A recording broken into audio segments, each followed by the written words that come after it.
Dalam cerita Babat Lawu, gunung ini dipercaya sebagai gunung tertua di Pulau Jawa dan dipercaya bahwa disinilah tempat peristirahatan Raja Majapahit, dia Rana Wijaya, atau yang lebih dikenal sebagai Raja Brawijaya kelima, yang kemudian melakukan moksa sebagai pencapaian terakhirnya sebagai umat Buddha.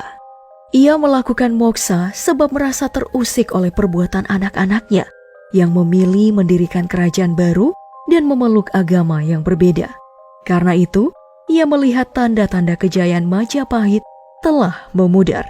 Maka, pada suatu malam, Raja Brawijaya kelima diam-diam meninggalkan keraton bersama penasehatnya yang setia, Sabdo Palon. Mereka naik ke puncak Lawu. Sebelum sampai di puncak, dia bertemu dengan dua orang abdi dalam atau kepala dusun, yakni Dipa Menggala dan Wangsa Menggala. Keduanya ikut hingga tiba saatnya sang raja melakukan moksa di Hargo Dalam dan Sabdo Palon moksa di Hargo Dumiling. Sebelumnya raja bertitah, "Wahai para abdiku yang setia, sudah saatnya aku harus mundur. Aku harus moksa dan meninggalkan dunia ramai ini. Dipa Menggala, karena kesetiaanmu, kuangkat kau menjadi penguasa Gunung Lawu dan membawahi semua makhluk gaib dengan gelar Sunan Gunung Lawu. Dan kepada Wangsa Menggala, kau kuangkat sebagai patihnya dengan gelar Kiai Jalak." Namun, ada pula versi cerita yang mengisahkan bahwa sebenarnya Raja Brawijaya kelima pergi ke puncak Gunung Lawu sebab dikejar oleh Adipati Cepu yang berasal dari Kesultanan Demak. Kesultanan yang rajanya adalah menantu dari Raja Brawijaya kelima itu sendiri, yaitu Raden Fata. Raja Brawijaya menolak untuk mengikuti menantunya memeluk agama Islam, sehingga peperangan pun tak terhindarkan.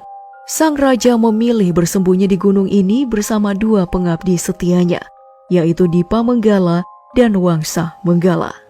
Sumpah terakhir sang raja mengatakan, jika ada orang-orang dari Cepu atau keturunan langsung Adipati Cepu naik ke Gunung Lawu, maka nasibnya akan celaka dan mati di Gunung Lawu.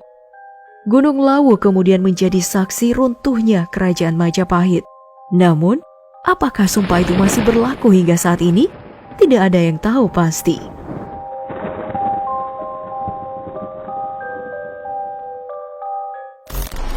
Satu yang pasti, bahwa orang-orang di sekitar Gunung Lawu percaya bahwa berkat kesaktian ilmunya, dua pengabdi setia sang raja tadi kemudian berubah wujud.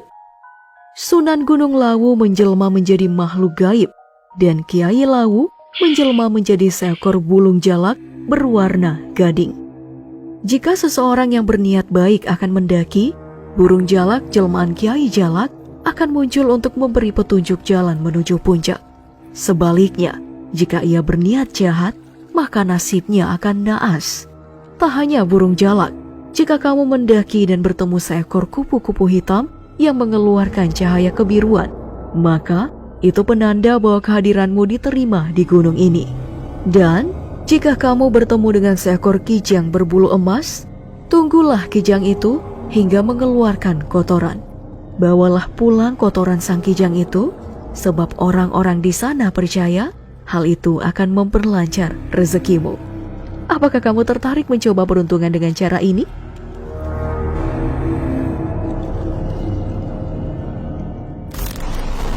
Tapi berhati-hatilah jika benar